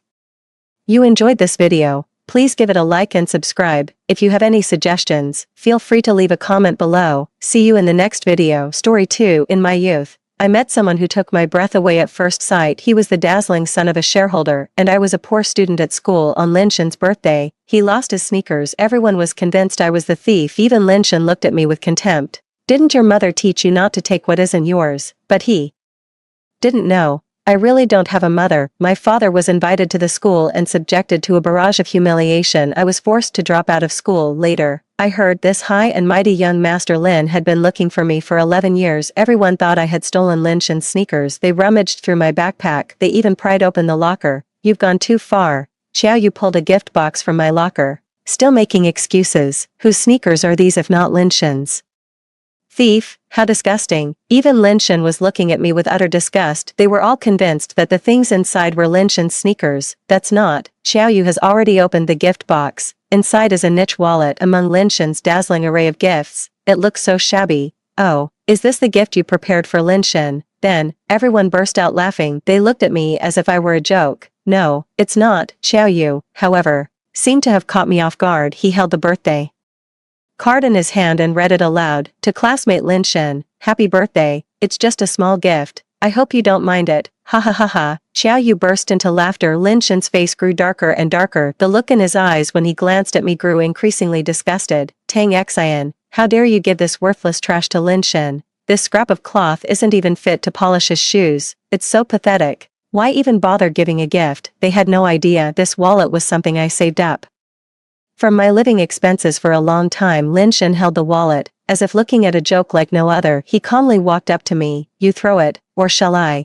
I snatched the wallet and took a couple of steps with a determined heart. I still threw it into the trash along with the torn greeting card. Out of the corner of my eye, I saw Lin Shen constantly wiping his right hand that had held the wallet. I was hoping to make a quick exit from this whole mess, but Lin Shen called me back. Tang Xian, where are my sneakers? I really didn't take them. His gaze suddenly darkened, his eyes filled with displeasure. Didn't your mother teach you that you shouldn't take what doesn't belong to you? For a moment, my eyes welled up with tears. They don't know that I truly don't have a mother, but I really didn't take that thing. She's acting wrong for stealing. Shinge, don't take it personally. She's truly one of those who had a mother but was never raised properly. No one ever taught her manners since she was young. Lin Shen's cousin looked at me haughtily. That gaze felt very similar to Lin Shen's. Selling those shoes alone would have kept you and your father fed for 3 years. If it wasn't you, then who else could it have been? You've turned the place upside down, looked in every corner you shouldn't have. Why won't you just believe me? Lin Shen directed the others as they carried the gifts outside on the final trip.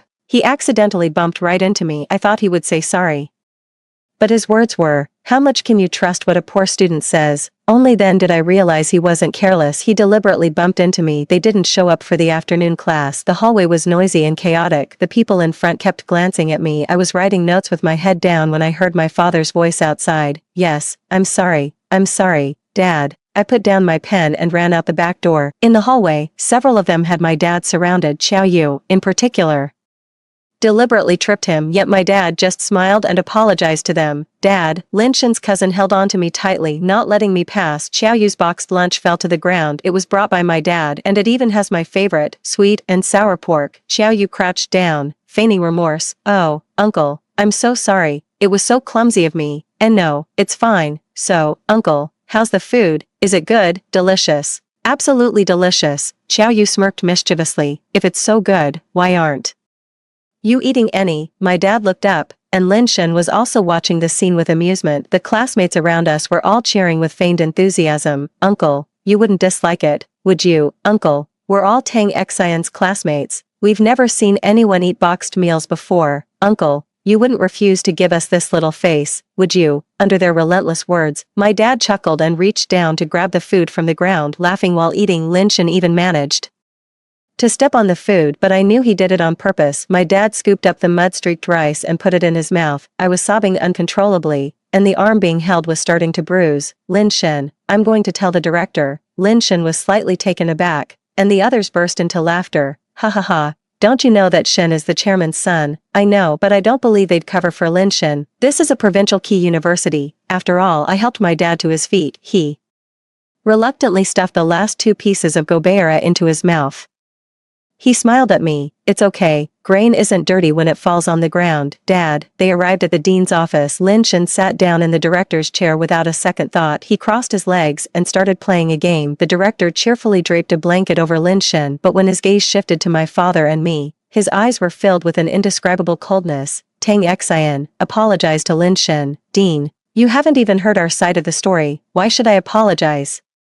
The dean said sternly, don't forget, you're a student from a poor background, admitted under special circumstances. If you want to stay in this school, you will apologize to Lin Shen. Dean, he's the one who falsely accused me of stealing and bullied my father. The director's voice suddenly rose. Isn't what I said clear enough? I need to keep talking, but my father grabbed my arm. Apologize. We apologize. Dad, why should we apologize? They're the ones who should apologize. Lin Shen's cousin sneered, arms crossed. First, you need to understand, this school belongs to the Lin family. With just one word from my cousin, you can forget about continuing your education here. Zhang Qian glanced up and down at me. People like you, who managed to get a special admission spot despite being so poor, should learn to keep a low profile. But I'm not wrong, I said firmly. Lin Shen was gaming and glanced at me briefly. The mistake you made is having a useless father. Smack, I rushed over and slapped Lin Shen across the face. He was stunned by the blow. The entire office was left in a state of shock. Tang Xian, do you have any idea what you're doing? Tang Xian, have you lost your mind? Zhang Qian was about to hit me, but my father pulled me behind him. That slap landed squarely on my father's face. You were raised by wolves, weren't you? Is this how you were brought up?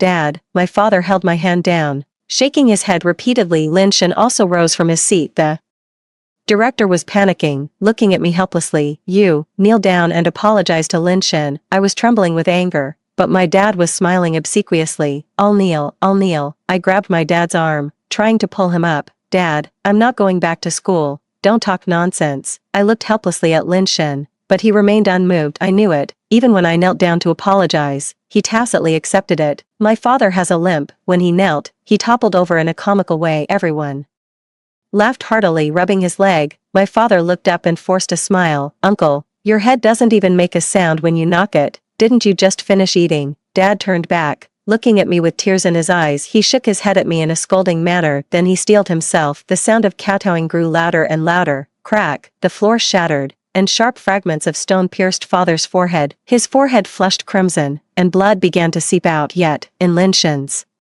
presence, my father still wore an ingratiating smile. Young Master Lin, it was my Tang Xian who was in the wrong. Only then did Lin Shen lift his eyelids slightly. The look he gave me seemed to say, see, it was your fault. You're right. It was my fault. I never should have gotten involved with Lin Shen in the first place. I should have just stayed far away from him. I shouldn't have busted my brains trying to get into class 1. As I helped my dad out, he could barely stand on his own. I helped my dad sit down on the steps outside the teaching building. We used half a pack of tissues to wipe the blood. It's okay, just focus on studying hard and reading well in the future. My daughter is the best triple good student of the year. There's still some guabao roll left at home. Let's eat it tonight. I nodded with a trembling voice. Okay. As I helped my dad continue walking, a noisy crowd was ahead. Shinge, those sneakers. Xiao Yu glanced at me. He didn't finish his sentence. I wasn't interested in knowing. That night when we got back, my dad had a fever. I carried my dad to several hospitals. Only one hospital was willing to admit him, but we faced an exorbitant surgery fee. In that moment, it felt like the sky had fallen. The next day, I went to the school to withdraw. I worked 2 jobs to pay for my father's treatment. The doctor said my father had a brain tumor. The severe impact caused his condition to deteriorate. I worked for 3 years, enduring it even with frostbitten hands, but my father couldn't hold on any longer. That year, I lost my father forever. When I saw Lin Shen again, it was at a gathering 8 years later. It was originally a company banquet, but at the banquet, I saw Lin Shen and Zhang Qian. The boss was still fawning over Lin Shen, clinking glasses with him. Lin Shen's gaze seemed to linger on me, subtle yet unmistakable. My colleagues nearby were also whispering among themselves. I heard those 2 are the main investors for our carry project. Didn't expect them to be so young. The boss is putting so much weight on the carry project. If we don't secure it today, we're all in for it when we get back. Not only that, but whoever can seal the deal this time gets a 30% commission. I always feel uncomfortable here, thinking about those years with Lin Shen. I feel nothing but disgust, but just when you thought they wouldn't, they brought it up again. I didn't expect Li's company to hire someone with such low qualifications. That person didn't even finish college, did they? Zhang Qian's voice was soft, but everyone over there heard it clearly. All of them turned around and looked at me. Mr. Zhang is right. She was quite outstanding in college, but unfortunately, her family, I know, after all, she was our college classmate along with Lin Shen and me. Everyone looked at me with envy. I felt that 30% commission was definitely mine. Little did they know, Lin Shen and I despise each other. Really, Tang Xian, you never mentioned it. Come on, come toast President Lin. A colleague nearby chimed in, urging her on with an envious look. Go on, Tang Xian, don't miss this golden opportunity. Go for it. Seriously, if we land this project, we'll be set for life. Even the boss's secretary pressed a wine glass into my hand. Tang Xian, they're calling for you. I clutched the glass, but my feet were rooted to the spot. Lin Shen's gaze made me feel very uncomfortable. I placed my wine glass on the table. Excuse me. I need to go to the restroom. Ignoring my boss's expression, I hurried out. I took a 20-minute break in the restroom. I had just composed myself and stepped back outside only to find Lin Shen leaning against the wall out there. His deep, dark eyes seemed to bore right through me. Long time no see. I walked towards the private room, trying to get past Lin Shen. His hand tightly gripped my wrist. I found the sneakers from back then. I looked at him without saying a word. I tried to see through him, the person from 11 years ago. My mistake, I'm sorry. With a bitter smile, I shook off Lin Shen's hand. Mr. Lin still stands as tall as he did back then. All my father got for his head being smashed was an apology. Can't even the 3 words I'm sorry come out of Mr. Lin's mouth. As Lin Shen remained silent, I washed my hands and returned to the private room. As soon as I entered, I was met with the boss's furious scolding. Tang Xian, Do you even want to keep your job? Is it really that hard for you to go toast Mr. Lin? Out of all these people, you're the one with some connection to Mr. Lin, so, you're unwilling, huh? Tang Xian, let me tell you this, if the Carry project is terminated, you'll be held responsible for the consequences. How dare you storm out on Mr. Lin? Didn't you see his furious face? I had to force a smile just to appease him. And what about you? Who do you think you are, acting so ungrateful? In the private room, the other colleagues didn't even dare to breathe loudly. I calmly sat down. Receiving criticism from the boss, he thought of something and suddenly raised his voice. Don't forget who paid for your father's treatment when he was sick. Creak. The door to the private room swung open. Lin Shen and Zhang Qian walked in just in time to see this scene. If you hadn't saved my father back then, I wouldn't have slaved away for this company for 8 extra years. In all that time, my salary never increased once. Yet I secured over 30 projects for you. The boss's face flushed red. It wasn't because of what I said, but because Lin Shen was watching. He just felt like he'd lost face. That's all. What's going on here, Mr. Lin? You're back. It's nothing. An employee just had a bit too much to drink. Oh, really? After speaking, Lin Shen turned his gaze to me. The boss picked up the conversation. Yes. Then they kept shooting me meaningful looks. The boss shot me a warning glance. The assistant immediately got the hint and came over to warn me. If you want to quit, seal this deal. All past grievances will be forgotten. I was pushed in front of Lin Shen. Mr. Lin, I've been overseeing this project. Let me brief you on the specifics. This project isn't worth my time to delve into. The boss's face instantly darkened, poking me incessantly from behind. I can listen, but I don't want to hear about work. Tell me what you've been up to these past few years. The boss's laughter echoed behind me. Lin Shen glanced at me calmly, as if the outrageous words just now weren't spoken by him. Then Mr. Lin, please sign here. Lin Shen tossed the contract to Zhang Qian. After Zhang Qian reviewed it and found no issues, Lin Shen signed it. Can we talk now? My apologies, Mr. Lin, but that falls outside my responsibilities. Boss, I just submitted my resignation. Could you please approve it now? The boss could see the tension between me and Lin Shen. He wasn't too keen on letting go of a valuable asset like me. Oh, Tang Xian, let's talk about this later. He was about to grab the contract, but I got to it first. The boss's smile faded. In the end, he approved my resignation. I placed the contract on the table, raised my glass, and said, to your bright futures. Then, I picked up my bag and left. Once outside, Lin Shen hurriedly chased after me from behind. He came running out in a hurry, dressed in a suit. It doesn't match his style at all. Tang Xian. Mr. Lin, just call me by my name. Is there something? That contract. Just now. Consider it my apology. When would be convenient for you? I'd like to meet Uncle and apologize to him in person. I clenched my fists. No words were spoken. No, it's okay if it's inconvenient. We can do it later when you have time. If you don't have any plans, you can come work at the Lin Group, he said, handing me a business card. Seeing that I hesitated to reach out, he forcefully pushed it into my hand. The warmth from their fingertips spread into my palm. I gave a distant nod and left. In a hurry, I met someone I loved when I was young. Even after all these years, I still can't forget that feeling. Seeing Lin Shen again, the same feeling from back then still lingers, yet the bitterness in my heart remains impossible to let go. When I got home, I poured a glass of his favorite drink for my dad. Leaning against his photo, tears uncontrollably streamed down my face. Dad, I saw Lin Shen today. Dad, I miss you so much. I leaned against the wall and had a couple of drinks with my dad. After leaving my job, I stayed home almost every day. This house was left to me by my father. Nothing in the furnishings has changed over the years. I have no pursuit of quality of life. If it weren't for the kindness shown to me back then, I probably would have quit the day after my father passed away. After 8 years of persistence, the savings I've accumulated are enough to support me for the rest of my life. I want to take my dad for a trip to the seaside. I had spent a month planning the trip and was just about to set off, but then, I received a call from Zhang Qian. Tang Xian, can you come to Central Hospital? Lin Shen was in a car accident. I understand. It seems like Xiao Yu's voice could be heard on the other end of the phone. Is she coming? I don't know. I'm sitting here, looking at a photo of my dad. I still rode my bike to the hospital. It's not close to the hospital from here, but cycling would be more economical. By the time we reached the hospital, it was the dead of night. The hallway was thick with a heavy, metallic smell. Zhang Qian and Xiao Yu saw me and shot to their feet in an instant. You're here. We thought you weren't coming. We called you, but you didn't pick up. Riding my bike, didn't notice. I also sat down on the bench in the corridor with Zhang Qian. How is he? The situation doesn't look good. We fell silent again. Tang Xian, Lin Shen has been looking for you for 11 years. I was momentarily stunned. Why did you drop out back then?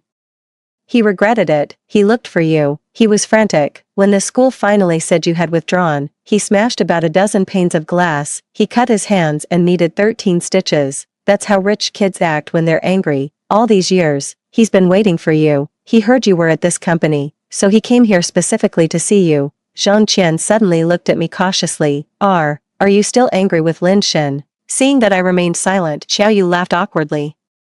Well, of course not. After all, Tang Xian was completely smitten with Lin Shen back in the day. Back then, I was absolutely crazy about Lin Shen. I was young and foolish back then. I didn't understand the gap between me and President Lin, but now I do. Zhang Qian looked at me in a panic. No, that's not it. You can't think that way either. Then how should I think? Xiao Yu stood up anxiously. We truly did you a great wrong back then. We were young and foolish. I apologize to you, Xiao. You bowed to me solemnly, Tang Xian.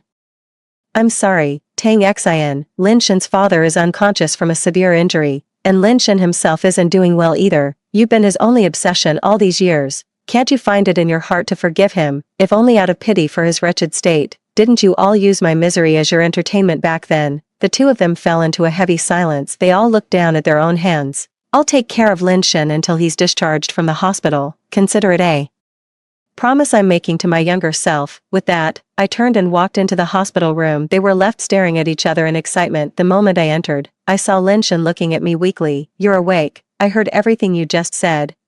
I walked over and placed a pillow behind him. This car accident was intentional. I thought I'd never see you again. Tang Xian, I'm out of the hospital now. Does that mean I won't see you anymore? You'll avoid me, right? I plan to move to a new place to live. Lin Shen remained silent, but those eyes of his were deeply sorrowful. I don't have much to do every day. I just make soup at home and bike it over to Lin Shen. As soon as I arrived at the door, I heard Xiao Yu's words. Stop waiting. It's getting late. If she was coming, she would have been here by now. She said she would come today. She promised me. Look, it's already 11 o'clock. Bro, you should eat. I knocked on the door and pushed it open. Lin Shen was both surprised and delighted to see me. You're here? Yeah. Xiao Yu drew a sharp breath. Sis, don't tell me you rode your bike here again. Yeah, I even took a tumble on the way, so that's why I'm late. Upon closer look, while Lin Shen's table couldn't be called a feast of rare delicacies, the dishes were all quite refined. I gave an awkward smile. I didn't realize you'd already eaten. Lin Shen grabbed the thermos from my phone in one swift motion.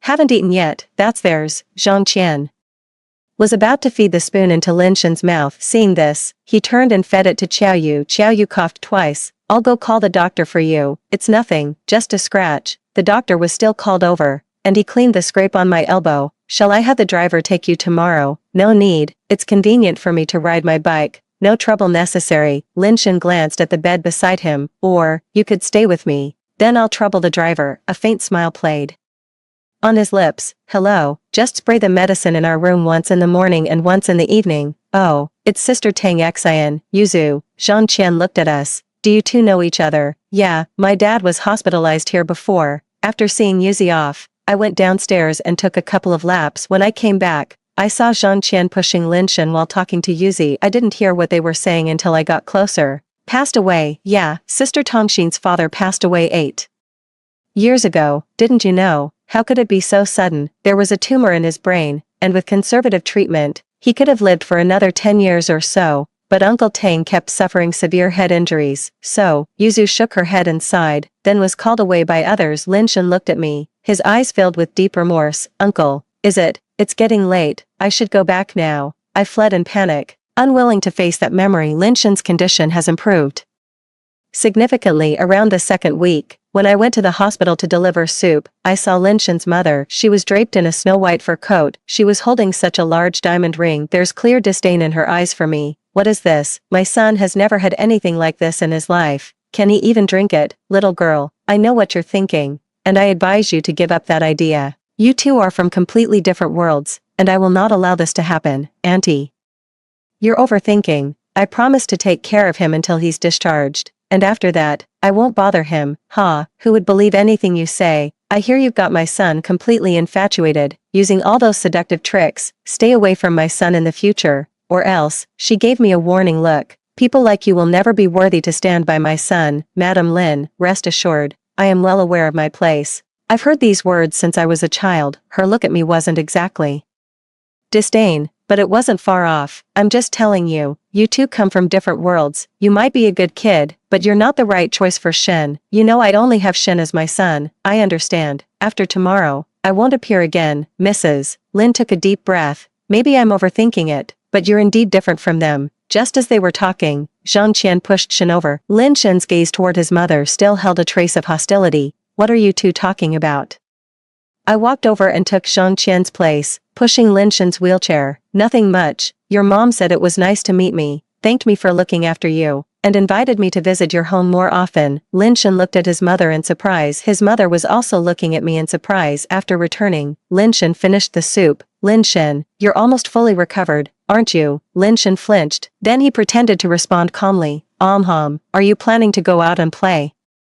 Yes, have a great time. When evening came, Lin Shen absolutely refused to let anyone change his bandages. Zhang Qian was frantic with worry. Lin Shen, what are you doing this for? Are you trying to make Tongxin stay with you? Or are you trying to punish yourself? Look at this yourself. The wound is infected. Back home. Thank you, driver. You don't need to pick me up tomorrow. Does that mean you won't need me to pick you up anymore? Yes. The driver was taken aback. Has the young master done something to upset you? No, it's not that. Our agreement has come to an end. He's almost fully recovered and doesn't need my care anymore. The driver seemed to want to say more but held his tongue. He then left respectfully. I finished packing my things and took one last look around the house. Here, every place, is a memory finally. I carried a photo of my dad. I went to the airport. I took my dad out for a 2-month trip. Then, I received a call from Mrs. Lin over the phone. She was anxious and restless. Tang Xian, please forgive me for calling you so late and so abruptly. Tang Xian, Auntie was wrong. Tang Xian, can you not hold it against Auntie? Auntie said something harsh. Mrs. Lin, what is wrong? Tang Xian, Lin Shen is in a very bad way. Ever since you left, he's been tormenting himself every day. He talks about atoning for his sins, saying all sorts of strange things.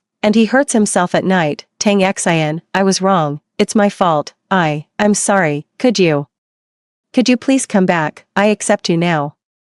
I sat up in bed. Auntie, there's no real feeling between Lin Shen and me, but you clearly, Auntie, have you ever looked into my past with Lin Shen? Lin Shen is the only person connected to my father, whether for better or worse. I wanted to see him again. Now that I don't hold any resentment towards him, and as for what you said, it didn't really affect me. No, Tang Xian, please. Can you do this for Auntie? Lin Shen can't live without you. He loves you more than you realize. Can you give him another chance? After a moment of silence, I continued. Auntie, Lin Shen and I were never meant to be in the same world. We're just not compatible. With that, I hung up the phone. A few days later, Zhang Qian started reaching out to me as well. It was more or less the same story. It was just that Lin Shen was in a bad mood and not doing well. I felt completely out of sorts that day. I received a call from Lin Shen. After the call connected, Lin Shen didn't say a word. I didn't speak either. I held the phone to my ear and listened for 3 minutes. I spoke slowly. Lin Shen. He hung up, staring at the phone. I felt utterly bewildered. I never went back home, and having so much fun nearly drained my savings, so I just found a job here instead. By the time I returned to my home country, roughly 2 years had passed. The facilities at the domestic airport were pretty much the same as before. As I disembarked the plane, I spotted a familiar figure. It was Lin Shen. Lin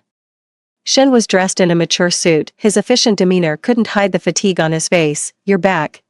What are you doing here? I wanted to come see you. He is. Lin Shen stared at the little baby in my arms. I smiled. This is my son. Lin Shen's eyes instantly darkened. You got married. Duo. Say hello to your uncle. Cle. Dwidwa's speech isn't very fluent, but it's passable. This is my adopted child. Lin Shen genuinely believes the child is mine. He seems to have forgotten. He's been gone for 2 years. How could the child possibly be this old? But if that's what he chooses to believe,